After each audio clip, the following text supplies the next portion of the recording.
রাসূল সাল্লাল্লাহু আলাইহি সাল্লাম বললেন, সমুদ্রের পানির তুলনায় ওই যে আঙুলটা ভিজিয়েছ সমুদ্রের পানি দিয়ে, এটা তুলনা করলে পানির অবস্থাটা কি হবে? এটা তুলনা করা যায়?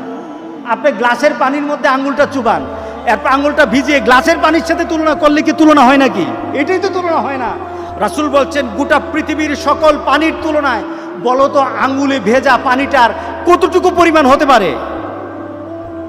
রাসূল সাল্লাল্লাহু আলাইহি সাল্লাম তখন বললেন, যেমন তুলনা হয় না, যেমন তোমরা এটার কোনো পরিমাপ করতে পারবা না, যেমন এটার পরিমাণ তোমরা আমাকে জানাতে পারবা না, ঠিক তদ্রূপ আখিরাতের জিন্দেগি, আখিরাতের জীবন সমুদ্রের পানির তুলনায় আর দুনিয়া সামান্য আঙ্গুলের ডগায় পানি লাগানো তুলনায় তার থেকে আরো কম। দুনিয়ার জিন্দেগি আরো কম, দুনিয়ার জিন্দেগি আরো কম, আর আখিরাতের জিন্দেগি সমুদ্রের পানি থেকে আরো বেশি, আরো বেশি, আরো বেশি। আল্লাহু আকবার, আল্লাহু আকবার। কারণ সেটারও একটা মাপ আছে, সেটারও একটা পরিমাণ আছে, সেটারও একটা শেষ আছে আর সমুদ্রের পানির।